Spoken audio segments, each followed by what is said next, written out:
Hi guys, ఈ రోజు మనం చైనీస్ డ్రామా యొక్క పార్ట్ 7 చూద్దాం. ఇంతకు ముందు పార్ట్ ఎలా ముగిసింది? జీజిన్ లిన్షి వాళ్ళ ఇంటికి వచ్చాడు. లిన్షి వాళ్ళ అమ్మా నాన్న అతన్ని జాగ్రత్తగా చూసుకుంటున్నారు. అప్పుడు లిన్షి వాళ్ళ నాన్న అడుగుతున్నాడు, నీకు బాస్కెట్ బాల్ ఆడడం తెలుసా అని. తెలుసు అనగానే సరే భోజనం చేశాక ఆడదామని గ్రౌండ్ కు వెళ్లారు. అప్పుడు లిన్షి ఏం చెప్తుందంటే, మా నాన్న 2 సంవత్సరాలుగా ఆట ఆడలేదు, కొంచెం ఎందుకైనా మంచిది చూసు ఆడు అని అంది. ఇతడు కూడా సరే, అతనికి వయసు అయిపోయింది కదా పాపం అని ఊరికి అలా ఆడుతున్నాడు. కానీ అతడేమో చాలా బాగా ఆడుతున్నాడు. జీజిన్ చూస్తూ అసలు నమ్మలేకపోతున్నాడు, ఇతడేంటి ఇలా ఆడుతున్నాడు అని అనుకుంటున్నాడు. ఇతని టర్న్ వచ్చినప్పుడు లిన్షి వాళ్ళ నాన్న అయ్యయ్యో నడుము నొస్తోంది అని అంటాడు. ఏమైంది అంకుల్ అని అడిగే గ్యాప్ లో బాల్ తీసుకెళ్లి వెళ్లి గోల్లో వేశాడు. జీజిన్ ఒక్క బాల్ కూడా వేయలేదు. లిన్షి వాళ్ళ నాన్న అంత ఎనర్జెటిక్ గా ఆడుతున్నాడు. ఒకానొక సమయంలో టైర్డ్ అయిపోయి జీజినే కింద పడుకున్నాడు. లిన్షి నీళ్లు తీసుకెళ్లి ఇచ్చి, ఏంటి ఇప్పుడు నాతో ఆటకొస్తావా అంటోంది. నిన్ను దోమలా ఊదేస్తా అని అంటున్నాడు. ఆమెతో ఆడడం స్టార్ట్ చేశాడు. అప్పుడు బాల్ తీసుకున్న ఆమె నాన్న అని ఒక్కసారి అరిచింది. అంతే, జీజిన్ వచ్చి అతడు పట్టుకున్నాడు. ఈమె ఫ్రీగా వెళ్లి గోల్ వేసేస్తోంది. ఏంటి కుటుంబం అంతా ఇలా దొంగాట ఆడుతున్నారేంటి అంటుంటాడు. లిన్షి వాళ్ళ ఫ్యామిలీ చాలా హ్యాపీగా చాలా సరదాగా గడుపుతోంది. లిన్షి వాళ్ళ అన్న బతికి ఉన్నప్పుడు వీళ్ళంతా ఫ్యామిలీగా వచ్చి ఇలా సరదాగా ఆడేవారు. చాలా సంవత్సరాల తర్వాత వాళ్ళు తమ కొడుకుతో ఆట ఆడినట్లు ఫీల్ అవుతున్నారు. అప్పుడు లిన్షి జీజిన్ తో, మా అమ్మా నాన్న ఇలా సంతోషంగా ఉండడం చూసి చాలా రోజులైంది. అలా అడుగుతుంటే, సరే నేను అడిగేదానికి మాత్రం సమాధానం చెప్పంటాడు. ఏమీ చెప్పకుండా నీ పట్ల నువ్వు ఎందుకు వచ్చావు అని అడిగాడు. నేనెందుకు చెప్పాలి, నేను నచ్చని వాడికి నేనెందుకు అన్ని వివరాలు చెప్పాలి అంటోంది. ఏమంటున్నావు, అసలు నీ సమస్య ఏంటమ్మా అని అడిగాడు. నేను విన్నాను కదా సాంగ్ తో నా గురించి నువ్వు చెడ్డగా చెప్పడం, అలాంటప్పుడు నీకు చెప్పాలని నాకెలా అనిపిస్తుంది అని అంటోంది.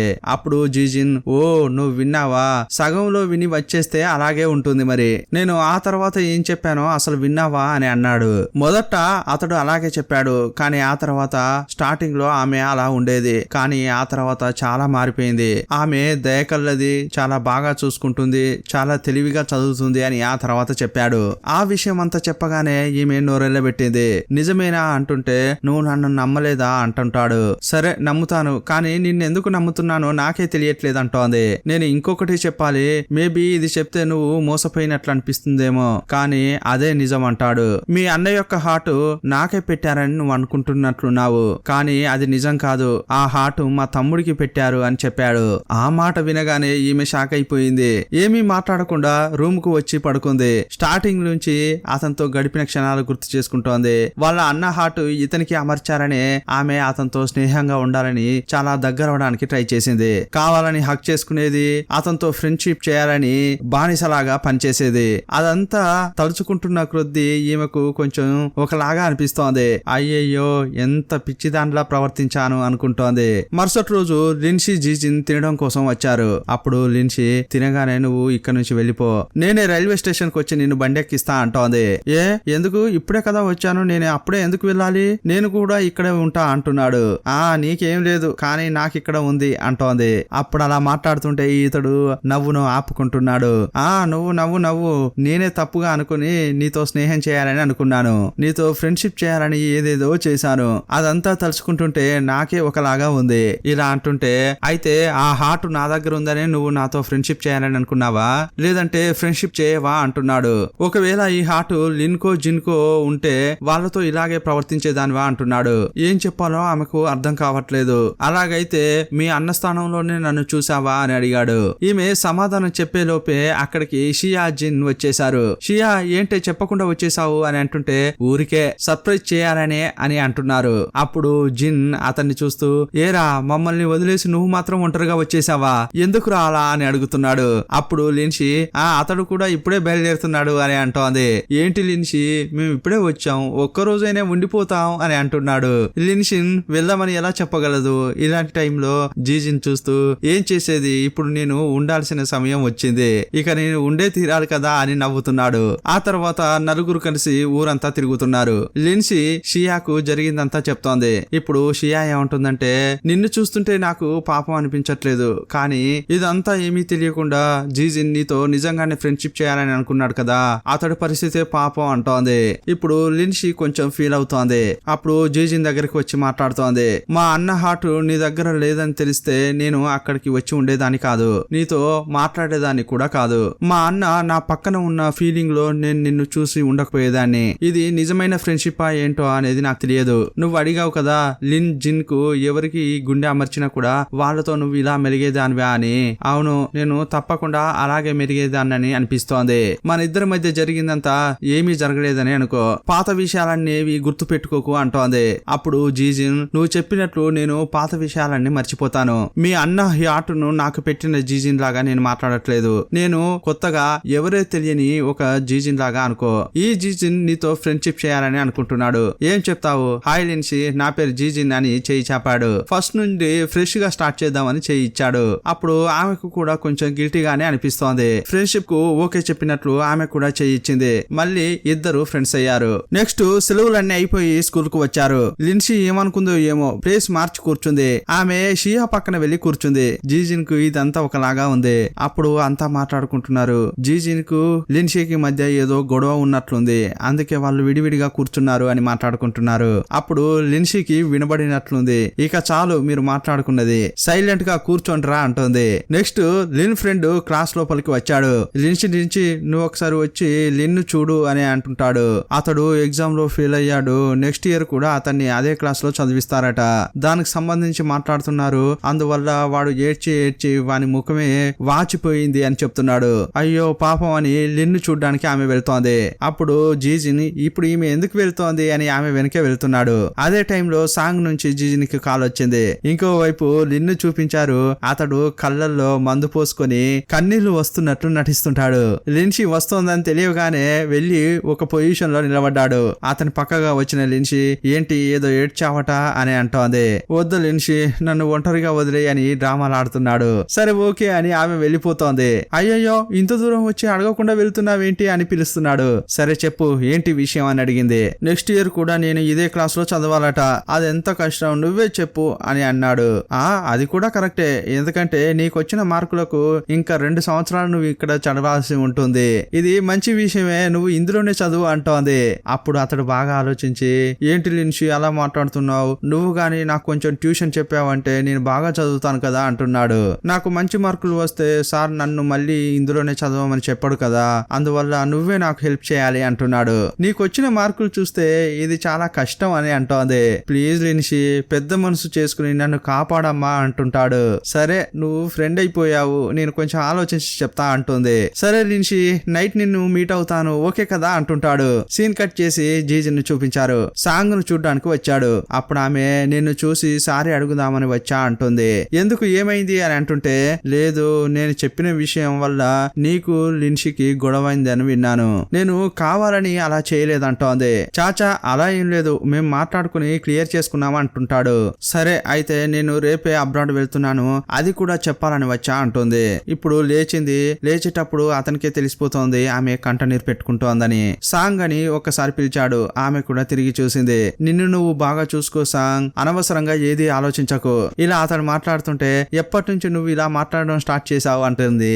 ఇక నడుచుకుంటూ వెళ్లిన ఆమె చివరిసారిగా ఒకసారి తిరిగి చూస్తోంది. గుడ్ బై జీజిన్ అని చెప్పింది. అతడు కూడా నవ్వుకుంటూ సెండ్ ఆఫ్ ఇస్తున్నాడు. ఇక సాయంత్రం క్లాస్ అయిపోయింది. లిన్ తన బుక్స్ తీసుకుని వీళ్ళ క్లాస్ కు వస్తున్నాడు. లిన్సీ పక్కన కూర్చున్నాడు. జీజిన్ కి ఏమీ అర్థం కాలేదు. లిన్సీ ఏంటిది అని అంటున్నాడు.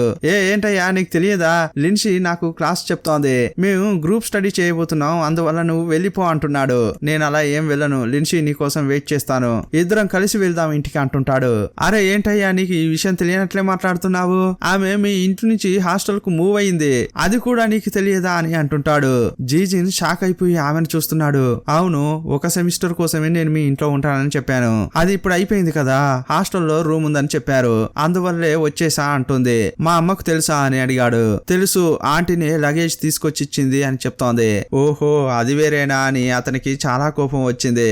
అప్పుడు వేరే లిన్ వెళ్ళు అంటుంటాడు. ఇంటికి వచ్చిన తర్వాత జీజిన్ కు చాలా కోపంగా ఉంది. చాలాసేపు ఓపికగా ఉన్న తర్వాత వాళ్ళ అమ్మ దగ్గరికి వెళ్లి ఏం మాట్లాడాడో చూపించలేదు. మరుసటి రోజు లిన్ కు లిన్సీ చెప్తుంటే అతడు టెన్షన్ గా వెనక కూర్చుని ఉన్నాడు. ఆమె ఆన్సర్ చెప్పేలోపు జీజినే దీనికి ఇదే ఆన్సర్ అని అంటుంటాడు. తన పార్ట్నర్ తను ఆన్సర్లు చెప్తుంటే లిన్ కు కోపం వచ్చింది. ఏంట్రా నీ సమస్య, నీకు అన్ని తెలుసా, సరే దీనికి ఆన్సర్ ఏంటో చెప్పు అని ఒకటి చూపించాడు. వేరే సబ్జెక్టుల నుంచి అడగడంతో ఇతడు సైలెంట్ అయిపోయాడు. ఇప్పుడు అర్థమైందా, అందరికీ అన్నీ తెలియదు, నువ్వు నువ్వు కొంచెం ఎగ్జైట్ కాకరా అంటుంటాడు. కానీ అతడు దానికి కూడా ఆన్సర్ చెప్పాడు. లిన్షి ఇప్పుడు టెన్షన్ అయిపోయింది. ఏంటయ్యా నువ్వే బ్రిలియంట్ అని చూపించుకోవాలా? సరే మీరిద్దరు గ్రూప్ స్టడీ చేయండి, నేనే తెలివి తక్కువ దాన్ని, నేను వెళ్ళిపోతున్నా అని కోపంతో వెళ్తోంది. అప్పుడు అరే వెళ్ళిపోయిందిరా అని అనుకుంటున్నాడు జీజిన్. ఈ ఇద్దరు కూడా లిన్షి వెనకే వెళ్తున్నారు. హాస్టల్ వరకు వచ్చారు. ఏయ్యా వదిలితే లోపలికి వచ్చేటట్లున్నారుగా, రేపు కలుసుకుందాం వెళ్ళండి అని టాటా చెప్తోంది. లిన్ను ఇప్పుడైనా వెళ్ళరా అంటుంటాడు. నేనెందుకురా వెళ్ళాలి, నువ్వు ఆమె ముందు ఏం డ్రామాలు వేసినా కూడా అది జరగదు, నువ్వు నటిస్తున్నావనేది నాకు తెలుసురా అని జీజిన్ అంటున్నాడు. అప్పుడు లిన్ను అయితే నువ్వు కూడా నటించు, ఎవరో బెటరో ఆమె చూస్ చేస్తుంది అని అంటున్నాడు. చూసుకుందాంరా అని లిన్ వెనకే జీజిన్ వస్తున్నాడు. సరే ఏంట్రా నీ సమస్య, ఎందుకురా నా వెనకే వస్తున్నావు అని అతడు అడుగుతున్నాడు. నిన్ను కూడా హాస్టల్లో డ్రాప్ చేయాలి కదా, రారా డ్రాప్ చేస్తా అంటున్నాడు. అతడు కూడా హాస్టల్ రూమ్ లోకి వచ్చి సెటిల్ అయ్యాడు. నిన్న అతడు వాళ్ళ అమ్మతో దీని గురించే మాట్లాడినట్లున్నాడు. అప్పుడు లిన్ ఫ్రెండ్ అతన్ని అంటున్నాడు, ఎందుకురా విని లోపలికి వదిరావని. నేనేం చేసేదిరా, విన్ని తట్టుకోలేకపోతున్నాను అని వెళ్లి పడుకున్నాడు. ఇదిగో చూడు జీజిన్, మనం ఒక డీల్ మాట్లాడుకుందాం. ఈ మంత్లీ టెస్ట్ లో నీకంటే కూడా నాకు ఎక్కువ మార్కులు వచ్చాయని అనుకో, నువ్వు హాస్టల్ వదిలి పారిపోవాలి అని లిన్ అంటున్నాడు. ఒరే నీకు అంత నమ్మకమా, మార్కులు చూసే నువ్వు ఈ మాటలు మాట్లాడుతున్నావా అంటున్నాడు. అదంతా కుదరదు, నీకు డీల్ ఓకేనా కాదా అది చెప్పు అని లిన్ అంటుంటాడు. నాకు ఓకే అని అతడు అన్నాడు. మరుసటి రోజు లిన్ స్టాఫ్ రూమ్ కు వచ్చాడు. క్లాస్ టీచర్ దగ్గరికి వచ్చి, సార్ నేను నెక్స్ట్ మంత్ జీజిన్ కంటే ఎక్కువ మార్కులు తెచ్చుకోవాలి, దానికి ఏం చేయాలి అని అడుగుతుంటాడు. అప్పుడే అతడు వాటర్ తాగుతున్నాడు. ఈ మాట వినగానే ఆ వాటర్ గొంతులో తట్టుకున్నాయి. ఏంట్రా ఏమన్నావు, సరిగా వినిపించలేదు అంటున్నాడు. నేను జీజిన్ ని దాటిపోవాలి సార్, ఏదైనా చేయండి అంటుంటాడు. చేద్దాంరా, మిరాకిల్స్ కూడా అప్పుడప్పుడు జరుగుతుంటాయి. అప్పుడు పక్కనే జీజిన్ యొక్క క్లాస్ టీచర్ కూర్చుని ఉంది. ఇది నీకు పేరాసగా అనిపించట్లేదారా, నువ్వు జీజిన్ కంటే మార్కులు ఎక్కువ తెచ్చుకోవాలంటే జీజిన్ పరీక్ష రాయకపోవడమో లేకపోతే పరీక్షకు రాకుండా ఉంటేనో అది జరుగుతుంది. ఆ మాట వినగానే ఓ అవును కదా, ఇదంతా నేను ఆలోచించనే లేదు అనుకుంటున్నాడు. ఏదో ఐడియా వచ్చినట్లు అక్కడి నుంచి పారిపోతున్నాడు. అతడు వెళ్ళగానే ఆ టీచర్ సార్ తో, ఏంటి సార్ మీ పిల్లలకు పేరాసకు ఒక అంతే లేదా అంటోంది. ఆ రోజు రాత్రి లిన్షి అబ్బాయిల హాస్టల్ ముందుకు వచ్చి కాల్ చేస్తోంది. జీజిన్ కు అయినా లిన్ కు అయినా కాళ్లకు దెబ్బలు తగిలాయి. కానీ లిన్ కు దెబ్బలు తగినట్లు ఈమెకు తెలియదు, జీజిన్ కు దెబ్బ తగిలినట్టు మాత్రమే తెలుసు. జీజిన్ కు కాల్ చేసి మందులు తీసుకొచ్చాను త్వరగా వచ్చి తీసుకో అంటోంది. అతడు ఫోన్ పెట్టగానే పక్కనే లిన్ ఉన్నాడు. ఎవర్రా మాట్లాడింది అని అడుగుతున్నాడు. లిన్షీనే, నాకు దెబ్బలు తగిలాయి కదా మందులు తీసుకొచ్చింది అని చెప్తున్నాడు. అదే టైంలో ఇతడు నడవలేకపోతున్నా కూడా అక్కడున్న స్టెక్ తీసుకుని చాలా వేగంగా ఇతని కంటే ముందు వెళ్తున్నాడు. లిన్షి అతన్ని చూడగానే ఏమైంది, నీ కాలుకి ఏమైంది అని అడుగుతోంది. నాకు కూడా దెబ్బ తగిలింది లిన్షి అని కాలు చూపిస్తున్నాడు. అప్పుడు జీజిన్ వచ్చాడు. అతని కాలుకు కూడా దెబ్బ తగిలింది కదా, ఇద్దరు దెబ్బలు తగిలించుకుని ఊరికి అలా తిరుగుతున్నారేంటి, రండి మెడికల్ రూమ్ కు వెళ్దామని అంటోంది. అప్పుడు లిన్ ఆమెను చూస్తూ, వాడికే నువ్వు మెడిసిన్ తీసుకొచ్చావు కదా అది వాడికి ఇచ్చేయి, కానీ నేను నడవలేకపోతున్నాను కదా, నువ్వే నన్ను మెడికల్ రూమ్ కు తీసుకెళ్ళు అని అంటున్నాడు. ఇప్పుడు ఆమె షోల్డర్ లో చేయి పెట్టి నిలబడ్డాడు. అప్పుడు లిన్షి చూస్తోంది. ఇంతకీ నీకు ఏ కాలుకు దెబ్బ తగిలింది అని అడిగింది. అప్పుడు అతడే కన్ఫ్యూజ్ అవుతున్నాడు. లేదు లేదు ఈ కాలు అని కాలు మారుస్తున్నాడు. అప్పుడు జీజిన్, లిన్షి నువ్వు పక్కకు జరుగు అని లిన్ను ఎత్తుకుంటున్నాడు. ఎత్తుకెళ్లి మెడికల్ రూమ్ లో చేర్పించాడు. ఇద్దరిని అడ్మిట్ చేసుకున్నారు. లిన్ ఇంతసేపటి నుంచి ఈ రూమ్ కు రావాలని మంకుపట్టు పెట్టాడు. కానీ ఇప్పుడు డాక్టర్ తో, డాక్టర్ నా కాలుకు పెద్దగా దెబ్బలేమీ తగలలేదు, మొదట వాణ్ణి చూసుకోండి అని జీజిన్ ను చూపిస్తున్నాడు. అప్పుడు డాక్టర్ ఇద్దరికి మందులు ఇచ్చి పడుకోబెట్టాడు. కొంచెం సేపట్లోనే జీజిన్ కు బాగా జ్వరం వచ్చింది. లిన్షి ముట్టుకుని చూసింది. ఏంటి ఇంత వేడిగా ఉంది అనుకుంటోంది. అతడు కరెక్ట్ గా కళ్ళు తెరిచాడు. ఆమె చేయి తీసేసింది. అతడు ఒకలాగా చూస్తుంటే, లేదు నీకు ఫీవర్ గా ఉండింది, ఇప్పుడు ఓకేనా అంటోంది. ఇప్పుడు బెటరే అంటూ ఉంటాడు. అప్పుడు జీజిన్ కు ఒక మెసేజ్ వచ్చింది. అది ఓపెన్ చేసి చూసిన తర్వాత, లిన్షి ఈ రోజు నాతో ఇంటికి వస్తావా అని అడుగుతున్నాడు. ఏ విషయం ఏంటి అని అడిగితే, ఈ రోజు మా తమ్ముడు అబ్రాడ్ నుంచి వచ్చేసాడట. ఆ మాట వినగానే ఆమె చాలా సంతోషపడుతోంది. జీజిన్ వాళ్ళ తమ్మునికి తన అన్న హార్ట్ పెట్టారు కదా, అందువల్ల చాలా ఎగ్జైటెడ్ గా ఉంది. ఇద్దరు స్కూల్ అయిపోగానే ఇంటికి వెళ్తున్నారు. ఆమె చాలా ఆసక్తిగా వస్తుంటే, నువ్వు ఓవర్ ఎగ్జైట్ అయితే ఉన్నట్లు నాకు అనిపిస్తోంది, కొంచెం నిదానంగా నడుచుకో అంటున్నాడు. ఏమంటున్నావు నువ్వు, నేను ఎంత కంట్రోల్ గా వస్తున్నానో తెలుసా, మొదటిసారి నిన్ను చూసినప్పుడు నేను హత్తుకున్నాను కదా, ఆ లెవెల్లో చేయకూడదని అనుకుంటున్నా అంటోంది. నీ పార్ట్నర్ నువ్వు అలా ఏమీ చేయకమ్మా, ఎందుకంటే మా నాన్న కొంచెం స్ట్రిక్ట్ అయిన వ్యక్తి, ఆయన కూడా వచ్చారు, నువ్వు ఎందుకే ఎవరికైనా మంచిది, కొంచెం జాగ్రత్తగా నడుచుకో అంటున్నాడు. అప్పుడే అక్క అని ఒక సౌండ్ వచ్చింది. చూస్తే జీజిన్ వాళ్ళ తమ్ముడు వచ్చి నిలబడ్డాడు. అతన్ని చూడగానే లిన్షి చాలా సంతోషపడుతోంది. ఇంటికి రాగానే అతన్ని పైనుంచి కింద వరకు స్కాన్ చేస్తోంది. అప్పుడు అతడు ఆమెను చూసి, అక్క కావాలంటే నేను వెనక్కి తిరుగుతాను, అప్పుడు కూడా స్కాన్ చేసుకోండి అంటున్నాడు. లేదు లేదు ఊరికే చూసాను రా అంటోంది. నువ్వు ఫోటో వీడియోస్ లో కంటే కూడా ఇప్పుడే క్యూట్ గా ఉన్నావని అంటుంది. ఏంటి క్యూట్ గా ఉన్నానా? నేనేమైనా చిన్నపిల్లాన్నా? నేను పెద్దొన్నయ్యాను, నేను క్యూట్ కాదంటున్నాడు. సరే సరే అలా అనుకోకుండా చెప్పాను, నీకోసం తీసుకొచ్చా అని గిఫ్ట్ ఇస్తోంది. వాటిని చూడగానే అతడు చాలా ఖుషి అయ్యాడు. నాకు నచ్చిన రేస్ కార్లను ఎలా తీసుకొచ్చారు? వాటిని చూసి ఇద్దరు మంచి ఫ్రెండ్స్ అయ్యారు. అప్పుడే జీజిన్ వచ్చాడు. ఏంటి ఇద్దరు ఏం చేస్తున్నారు అని అంటుంటాడు. అన్న ఇక్కడికి వచ్చి చూడు, నాకేం తీసుకొచ్చారో ఒకసారి చూడండి అంటుంటాడు. రేస్ కార్ ను చూడగానే వీడికి నచ్చినవన్నీ కరెక్ట్ గా తీసుకొచ్చావు, గిఫ్ట్లన్నీ బాగా ఉన్నాయి, ఇక వీడికి అన్నమే వద్దన్నట్లుంది అని అంటుంటాడు. ఏంట్రా తినడానికి వస్తావా లేదా అంటుంటే, లేదు నేను తినను అంటున్నాడు. నువ్వు రాకపోతే ఎత్తుకొని తీసుకురమ్మని అమ్మ చెప్పింది అని తీసుకెళ్తున్నాడు. అప్పుడు వెనకే లిన్షి వస్తోంది. జీజిన్ వాళ్ళ నాన్నే అందరికి ప్రేమగా వడ్డిస్తున్నాడు. లిన్షిని అడుగుతున్నాడు, ఏంటమ్మా భోజనం బాగుందా అని. ఆ అంకుల్ బాగుంది అని అంటుంటే జీజిన్ వాళ్ళ అమ్మ కూడా అంతా తీసి ఆమెకే పెడుతోంది. నువ్వు జీజిన్ ఇద్దరు హాస్టల్లో ఉండడం నాకు సరిగా అనిపించట్లేదు తెలుసా అంటుంది. మీరెప్పుడు తిరిగి వస్తారు అని అంటుంటే, ఆంటీ ఒక సెమిస్టర్ మిమ్మల్ని ఇబ్బంది పెట్టింది సరిపోదా, ఇక చాలులేండి, ఎందుకంటే హాస్టల్లో స్థలం ఉంది కదా అంటోంది. లేదమ్మా మీరు ఇంట్లో లేకుంటే నాకు ఒకలాగా ఉంది అని అంటుంది. అప్పుడు లిన్షి వాళ్ళ నాన్న, లిన్షి చెప్పేది కూడా కరెక్టే, ఎందుకంటే ఇక్కడ నుంచి ట్రావెల్ చేసి వెళ్ళాలంటే గంట సేపు అవుతోంది. ఒక సంవత్సరంగా చూస్తే 300 గంటలు మిగులుతాయి. ఆ టైం కూడా వాళ్ళు చదివితే ఇంకా మంచి మార్కులు తెచ్చుకోవచ్చు కదా అంటున్నాడు. అవును అంకుల్, మేము రాత్రి స్టడీస్ కూడా చేస్తున్నాము, అందువల్ల యూజ్ఫుల్ గా ఉంది అని అంటోంది. అప్పుడు జీజిన్ వాళ్ళ అమ్మ ఆమెను ఇంటర్వ్యూ చేయకుండా కొంచెం తిననివ్వండి అని వాళ్ళ నాన్న అంది. ఇక తిన్న తర్వాత హాస్టల్ కు వెళ్ళడానికి రెడీ అయ్యారు. లిన్షిని వదలడం కోసం జీజిన్ వాళ్ళ తమ్ముడు బయటకు వచ్చారు. అప్పుడు ఆ బాబు, ఏంటక్క అప్పుడు టైం అయిపోయిందా, నెక్స్ట్ వీక్ వస్తారా, మనం ముగ్గురం ఎక్కడికైనా బయటికి వెళ్దామని అంటున్నాడు. తప్పకుండా వస్తా అని ఆమె కూడా చెప్పింది. ఇప్పుడు బయటే లిన్ వేచి చూస్తున్నాడు. లిన్షిని చూడగానే, మనం సడన్ గా ఇలా కలుసుకున్నామేంటి, నేను కూడా ఇప్పుడే షాప్ కి వెళ్లి వస్తున్నా అంటున్నాడు. జీజిన్ వెంటనే, ఇటువైపు ఏం షాప్ ఉందిరా అంటున్నాడు. ఇప్పుడు అదా ముఖ్యం, లిన్షి లేట్ అయింది కదా, రా నా బండ్లో కూర్చో తీసుకెళ్తా అంటున్నాడు. అప్పుడు జీజిన్ అతన్ని చూస్తూ, హలో మేము ఆమెను తీసుకెళ్లి వదులుతాం, నువ్వు వెళ్ళరా అంటున్నాడు. అప్పుడు లిన్షి, ఇదిగో చూడండి నాకు ఇప్పుడు టైం అయింది, నేను లిన్ తో వెళ్తాను, మీరిద్దరు సేఫ్ గా ఇంటికి వెళ్ళండి అంటోంది. స్కూటర్ లో ఎక్కి వెళ్తోంది.